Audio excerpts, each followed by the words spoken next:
Hey everyone, this is Ray with the channel LovewaterHealing, and I'm here to do a reading for all of my Pisces for the month of January 2026. Thanks for being here, I really appreciate it. I realize that I'm a little bit late on the uptake, but energetically I felt like I wasn't there yet to do the readings, and I am now. So here we are, and let's see what January has in store for you Pisces. What do we got for Pisces for 2026? Let's fall in. Be peace. Here we go. Love is beyond thoughts, feelings, and emotions. It's a state of being and expression of the all fully experienced by being in each moment. An expression of the all fully experienced by each being in each moment. That's so crazy. I need to read that again. I love this. Love is beyond thoughts, feelings, and emotions. It is a state of being, an expression of the all, fully experienced by being in each moment. Expression of source and love and God and energy all around you. Don't think about being in the moment. Just be in each moment. Be the courageous, loving being you are. Step out of the shadow of your past. All that matters is what you do in each moment. Make today the best day of your life by deciding your life is yours to live in whatever way is meaningful to you. You brought yourself to this life and you're responsible for the quality of it. No more pulling and pushing what you like or don't like. No more resistance, for this causes suffering and pain. From this moment, you can choose to be at peace and in the flow of love, no matter what is going on around you. Today, the life you have truly wants to begin. Okay, it's time to be at peace. I hear it for what it is, Pisces. I see it for what it is. And now what are you doing then to make those choices for yourself, to see yourself whole, happy, and healthy in this time-space reality, in this moment that we live in, knowing that tomorrow doesn't actually exist because by the time you get to tomorrow, it's today. So what are you choosing to live for your life? Because the past is back there. The past no longer exists. The past is moments and moments and moments ago.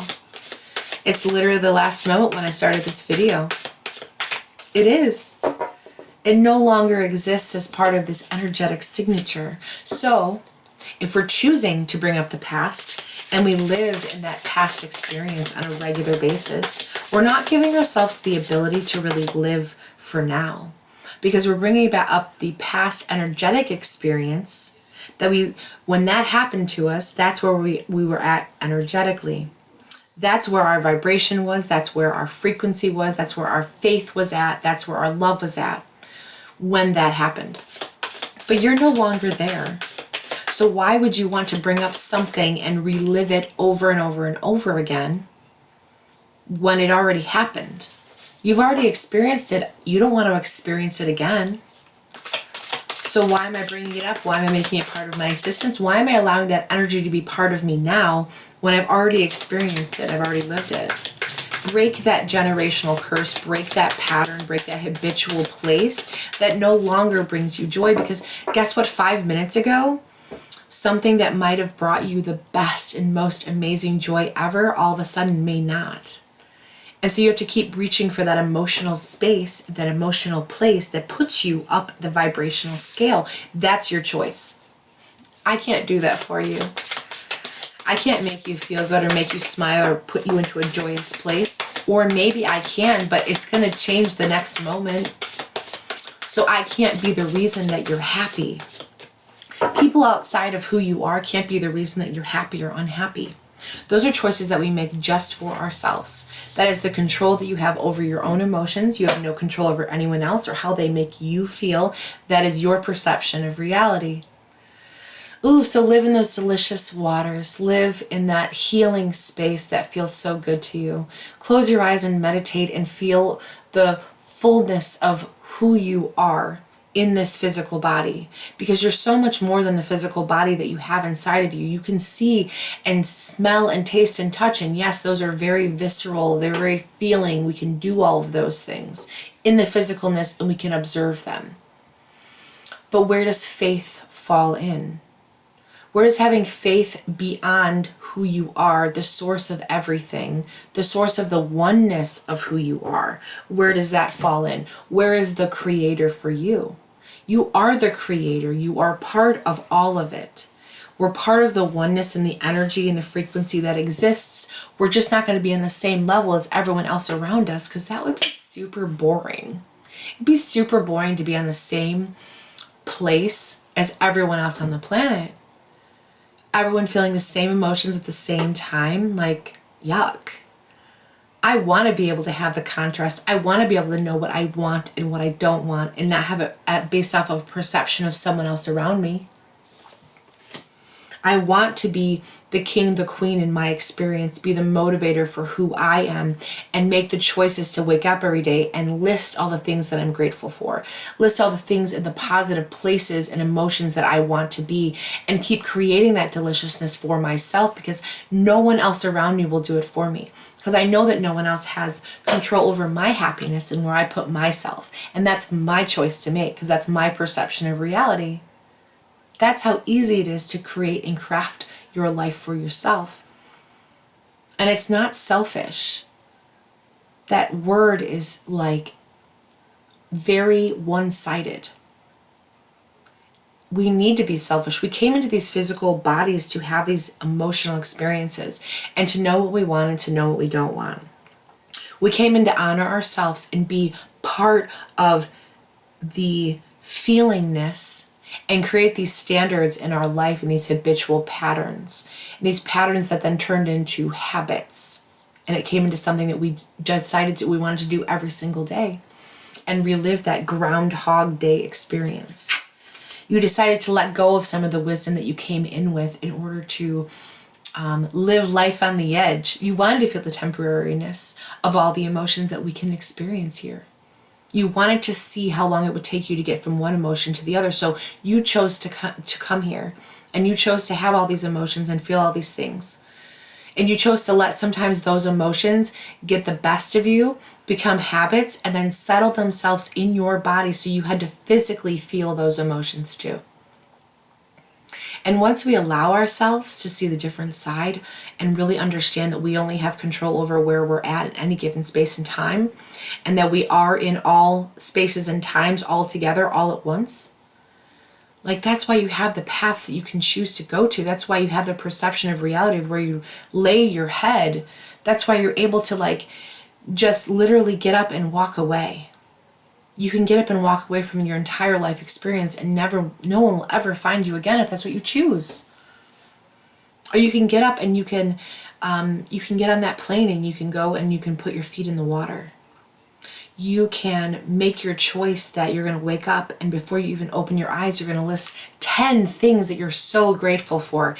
Even if they're that I have a roof over my head, I have food in my belly, and I have clean water to drink.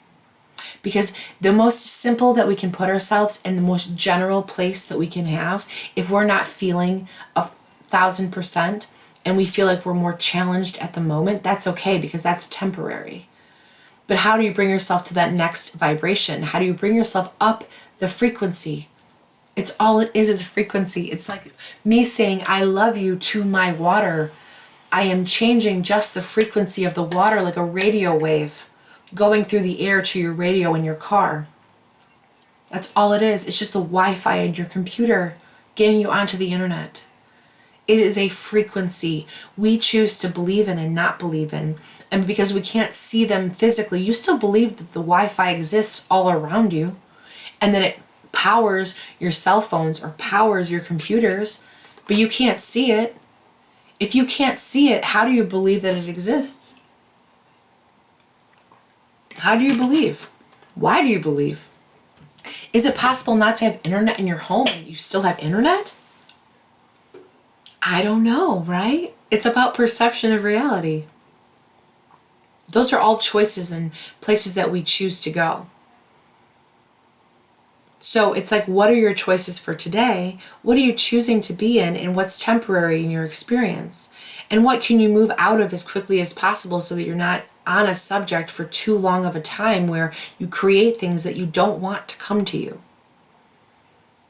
No one wants to wants to continue to create sickness. No one wants to continue to create anger or jealousy or depression or sadness. No one wants to continue to create those things. They don't feel delicious in our bodies. They break us down.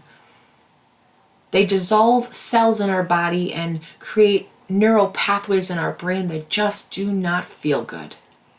But we continue to create them based off of our experiences so that we can have this human existence, and we can continue to, get better and get to our 0.5 versions, right? That's where we're at. So if you're in your 3.5 era right now, or your 2.6 era, or your 3.1 era, what does that feel like to you? And what was the last version of you before this year look like? And what does this new version of you look like? What have you learned? What did you learn last year? What felt so delicious to you to learn that you continued to really pay attention to it and make it part of your life? And then what did you say to yourself, that didn't make me feel good, but out of that experience, it made all these other things blossom, and I finally understand all these other things that I didn't understand before because I wasn't in the perception of the frequency to understand it. I wasn't able to see it for what it was at the time. I know. What about the fairies? What do the fairies have to say? Ooh, love life. So the basis of your question, whatever you've been thinking about, involves your romantic life, which is now changing for the better. So if you're looking to have a romantic partner, or you currently have one in your life, you either start improving, you start seeing it from a different perception of reality, or you'll come across someone that's so delicious and you want to have part of your experience, and may not be your forever person, but is your now person. And you're like, this is great. I want to have this part of my life. They understand me. We're on the same wavelength. We talk the same language. It feels delicious. And then that's what you're going to do. So you're going to have the best time ever. And it'll probably be here where you meet them in the middle of January. I'm saying it's like more the 16th, 17th, 18th that I feel the energy the most predominant for you, but it could be any time in the month. Or maybe it's just something that's leading up here, but I just feel like it's the month of January you're going to run across someone. And maybe at first it won't feel like a romantic adventure, but after a minute it's going to. Your rock for the month, or your stone, is going to be clear quartz. So perfect. Let yourself feel all your emotions. So your entire rainbow spectrum of feeling is sending you important messages and guidance. So what you can do is you can get a piece of clear quartz, or you can actually just take a screenshot on your phone. Make sure whenever you look at that piece or feel that piece in your left pocket of the clear quartz, you let yourself feel all of your emotions that you need to feel in that moment. But then allow the clear quartz to take the extra things that don't bring you joy away from you. It's a clearing stone. That's what it's used for. So let's start clearing the emotions that no longer serve us. Let's start taking things away and start having faith in who we are again, faith in the love and the happiness and the wholeness of who you are. Not seeing yourself as part, or this is what's wrong with me as a result of, and so I'm not whole. Because you are, you're happy, healthy, and whole, and that is a choice that you make for yourself to either be in that space or be in that place. And right now the universe just keeps telling you to choose peace. Choose a peaceful existence for yourself, Pisces. Put yourself into a place that feels really delicious and peaceful, because that's where the real true healing begins. That's where your perception of reality starts to change, because you're actually taking and doing things for yourself and not so worried about everyone else. Everyone else will be fine. They will find their way. They always do. They will always find the way that feels the best to them, or doesn't, and that is not your control. You have no control over that. All you can do is have control over where you're at. So if they perceive the reality that you happen to be in as part of who they are, it's a more delicious experience then. It feels so much better to you, and you can't believe that you ever lived in a place that wasn't this, and then something else happens to bring you into a temporary space of a challenge, but then at least you always know how to get back to that place. You always know how to bring up that emotion, or that people, or that person, or that feeling that makes you feel the best, and then you can pull the more delicious things around you into that place with you. because it's so temporary, you have the ability to move up that vibrational scale and perceive that frequency even when you can't physically feel it. Because you're always feeling it with your emotions. And that's all I have for you. Appreciate you being here, Pisces. Thank you so much. As always, love your water and love yourself. And I will see you on the next video. Love you.